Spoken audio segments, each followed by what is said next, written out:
नमस्कार, आप देख रहे हैं सत्य हिंदी। मैं निकिता आपके साथ। एक नजर डालते हैं अब तक की सुर्खियों पर।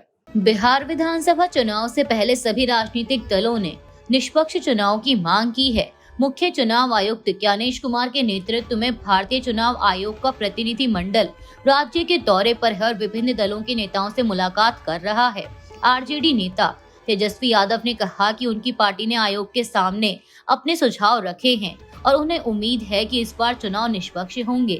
वहीं आयोग ने अधिकारियों को पारदर्शिता से काम करने और शिकायतों को जल्द समाधान सुनिश्चित करने के निर्देश दिए हैं। आयोग को सुझाव मिला है कि छठ पर्व के बाद चुनाव कराए जाएं। वहीं जेडीयू ने एक ही चरण में वोटिंग कराने की मांग की है। नेपाल में हाल ही में हुए जेन-ज़ी के विरोध प्रदर्शनों जो हिंसा में बदल गए और शासन परिवर्तन पर असर डाल सकते थे के मद्देनजर दिल्ली पुलिस आयुक्त सतीश गोलछा ने दिल्ली में ऐसी स्थिति से निपटने के लिए 3 इकाइयों खुफिया शाखा, संचालन इकाई और दिल्ली सशस्त्र पुलिस को आकस्मिक कार्य योजना तैयार करने का निर्देश दिया है। उन्होंने 2 विशेष पुलिस आयुक्तों को गैर घातक हथियारों के भंडार का ऑडिट करने और आवश्यक सुधार सुझाने को भी कहा। योजना में सीमा पर निगरानी बढ़ाना, संवेदनशील क्षेत्रों में ड्रोन का इस्तेमाल और बड़ी भीड़ के मामले में अर्धसैनिक बलों के साथ समन्वय शामिल है। दिल्ली पुलिस सोशल मीडिया पर फैल रही फर्जी खबरों का मुकाबला करने, पूर्व आपातकालीन खुफिया जानकारी जुटाने और भीड़ प्रबंधन रणनीतियों पर भी ध्यान देगी। अधिकारियों का कहना है कि आरक्षित पुलिस कंपनियों और सीएपीएफ की तैयारियों का आकलन किया जा रहा है ताकि अगर स्थिति उत्पन्न हुई तो तुरंत नियंत्रण किया जा सके। कांग्रेस के राज्यसभा सांसद जयराम रमेश ने मोदी सरकार से रूस द्वारा पाकिस्तान के चीनी JF-17 लड़ाकू विमानों को उन्नत RD-N3MA इंजन देने के फैसले पर स्पष्टीकरण मांगा है। जयराम रमेश ने कहा कि इस कदम से पाकिस्तान को ऑपरेशन सिंदूर के दौरान इस्तेमाल की गई मिसाइलों और उन्नत ब्लॉक 3 संस्करण वाले विमानों का लाभ मिलेगा। मीडिया रिपोर्टों के अनुसार रूस ने भारत की अपील को नजरअंदाज करते हुए यह सौदा आगे बढ़ाया है। रक्षा विशेषज्ञों के अनुसार यह इंजन चीन के सहयोग से विकसित पाकिस्तान के सबसे उन्नत JF-17 विमानों की प्रणोदन प्रणाली है। जयराम रमेश ने कहा कि भारतीय वायुसेना प्रमुख ने भी माना कि JF-17 विमानों का इस्तेमाल भारत के खिलाफ हुआ था। उन्होंने मोदी सरकार की कूटनीति पर सवाल उठाते हुए कहा कि भारत अंतर्राष्ट्रीय मंच पर पाकिस्तान को अलग थलग करने में असमर्थ रहा है, जबकि पाकिस्तान को अमेरिका और चीन का समर्थन प्राप्त है। कांग्रेस नेता ने इसे प्रधानमंत्री मोदी की व्यक्तिगत कूटनीति की विफलता करार दिया और कहा कि वैश्विक मंच पर दिखावे के बावजूद राष्ट्रीय हितों की सुरक्षा नहीं हो पा रही है। जलवायु कार्यकर्ता सोनम वांगचुक की पत्नी गीतांजलि अंगमो ने अपनी पति की रिहाई के लिए सुप्रीम कोर्ट में याचिका दायर की है। अदालत इस मामले की सुनवाई 6 अक्टूबर को करेगी।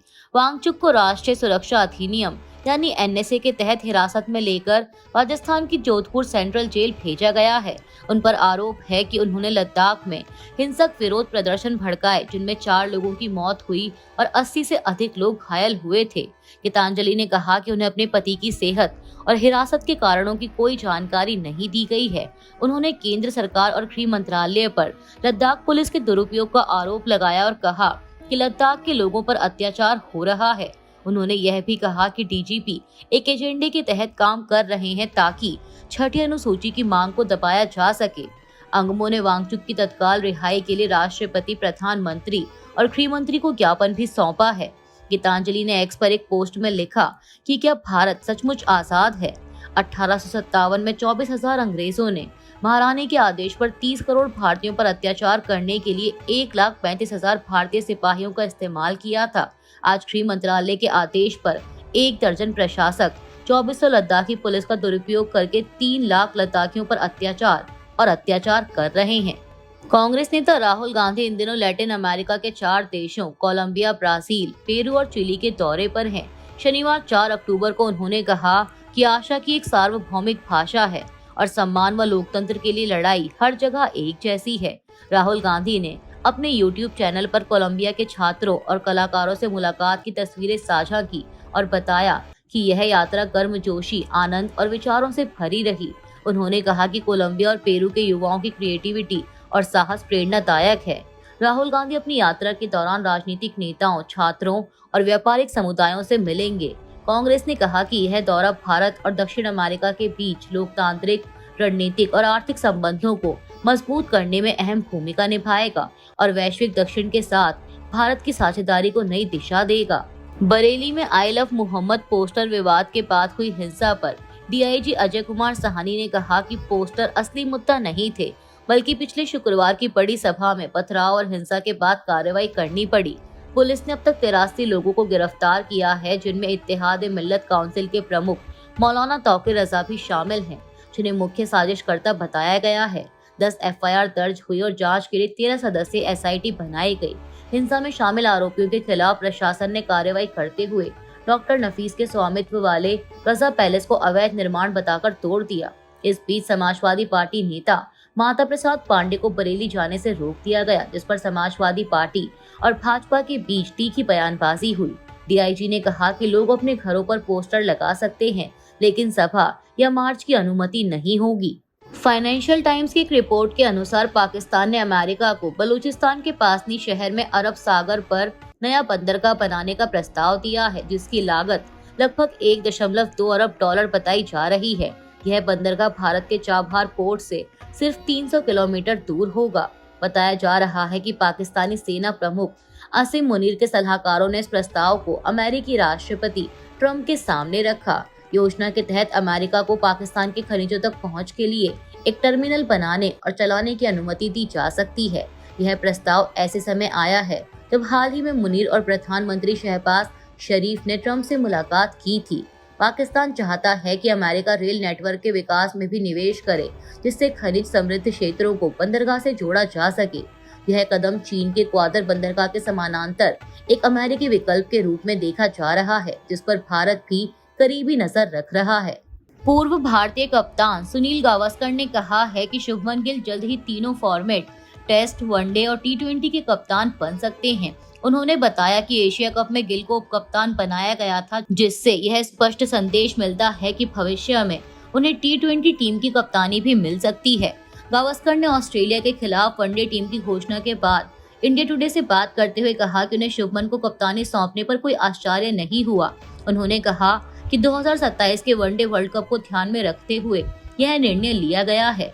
वर्तमान में सूर्य कुमार यादव टी20 टीम के कप्तान हैं और उन्होंने हाल ही में एशिया कप जिताया। गावस्कर ने यह भी बताया कि तीनों फॉर्मेट के लिए अलग अलग कप्तान रखना आसान नहीं होता, क्योंकि इससे टीम की योजना और तालमेल में दिक्कत आती है। मध्य प्रदेश के छिंदवाड़ा जिले में कफ सिरप पीने के बाद 11 बच्चों की मौत के मामले में बड़ा कदम उठाया गया है।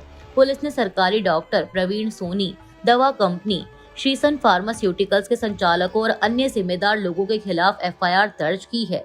जांच में पाया गया कि कोल्ड्रिफ्ट कफ सिरप, जो तमिलनाडु की श्रीसन कंपनी बनाती है, डाई एथिलीन ग्लाइकॉल नामक जहरीला रसायन 48.6% मात्रा में मौजूद था।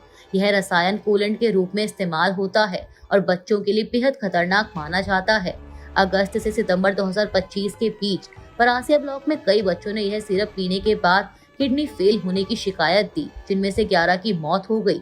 इस पर पुलिस ने डॉक्टर और कंपनी पर गैर इरादतन हत्या, दवा में मिलावट और ड्रग्स एंड कॉस्मेटिक्स एक्ट के तहत मामला दर्ज किया है।